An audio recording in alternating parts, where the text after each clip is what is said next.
ഈ കൈയിടിക്കുന്ന അബിയു ജൈന്റ് അല്ല, അതിന്റെ പ്രത്യേകത എന്ന് പറയോ? അബിയു പല വെറൈറ്റി ഉണ്ട്. അബിയു ഇത് ജെയിന്റ് അബിയു ആണ്. ഇതിന്റെ പ്രത്യേകത എന്ന് പറഞ്ഞാൽ ഒരു 1.5 വർഷം കൊണ്ട് ഇത് കായ്ക്കും. 1.5 വർഷം കൊണ്ട് കായ്ക്കും. നല്ല വലുപ്പമാണ് കായ്ക്ക്.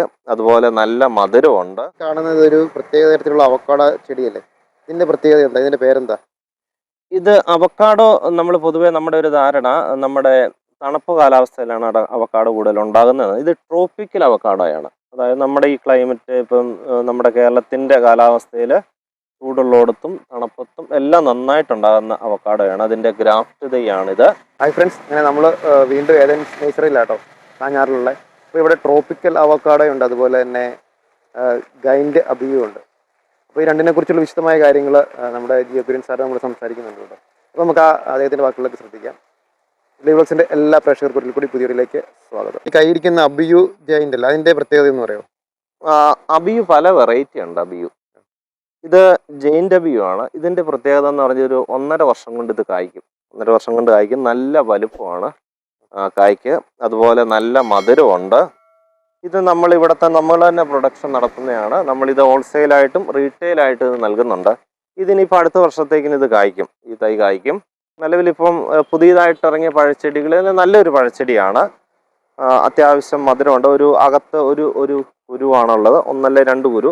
അത്യാവശ്യം നല്ല വലുപ്പമുണ്ട്, കഴിക്കാനുണ്ട്. അപ്പോൾ അത് കുട്ടികൾക്കൊക്കെ വളരെ ഇഷ്ടമുള്ളൊരു പഴച്ചെടിയാണ്. ഒരു വീട്ടിൽ നിർബന്ധമായിട്ടും വേണ്ട ഒരു പഴച്ചെടിയാണ്.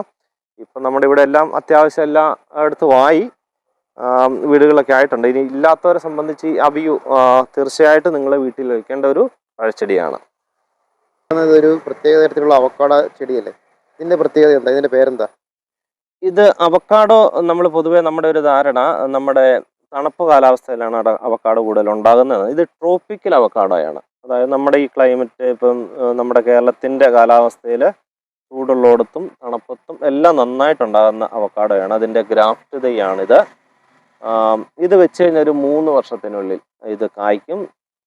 ഒത്തിരി നമുക്ക് ആരോഗ്യപരമായിട്ട് ഒത്തിരി ഗുണമുള്ള ഒരു ഫ്രൂട്ടാണ് അവക്കാഡോ. അതിൻ്റെ നമുക്ക് ഷെയ്ക്കുകളൊക്കെ അടിക്കാം. അതുപോലെ നമ്മുടെ പൊതുവെ നല്ല വിലയാണ് ഈ അവക്കാഡോ ഫ്രൂട്ടിന്. 300 രൂപ 400 രൂപയൊക്കെയാണ് കിലോയ്ക്ക് വില. അതുകൊണ്ട് നമ്മുടെ വീട്ടിൽ കുറച്ച് സ്ഥലമുള്ളവരാണേലും ഒരു അവക്കാഡോ തൈ നടുന്നത് വളരെ നല്ലതാണ്.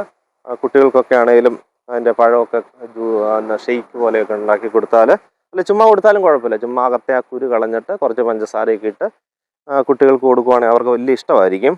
അതുകൊണ്ട് തീർച്ചയായിട്ടും അവക്കാഡോ ഇത് നമ്മുടെ ട്രോപ്പിക്കൽ അവക്കാഡോ പല തരമുണ്ട്. അവക്കാഡോ ഏതെങ്കിലും മേടിച്ച് വെച്ചാൽ നമ്മുടെ എല്ലാ ക്ലൈമറ്റിലും കായ്ക്കുകയില്ല. ഇല്ല, ട്രോപ്പിക്കൽ അവക്കാഡോ തീർച്ചയായിട്ടും വീട്ടിൽ ഒരെണ്ണം വയ്ക്കുന്നത് നല്ലതാണ് എന്നാണ് എൻ്റെ പൊതുവായിട്ടുള്ള ഒരു അഭിപ്രായം. ഇത് അബിയുവും അതുപോലെ അവക്കാഡോ ഇതെല്ലാം നമ്മുടെ പ്രൊഡക്ഷനാണ്. നമുക്ക് ന്യായമായിട്ടുള്ള വിലയ്ക്ക് നമുക്ക് നമ്മുടെ കസ്റ്റമേഴ്സിന് നൽകാവുന്നതാണ്.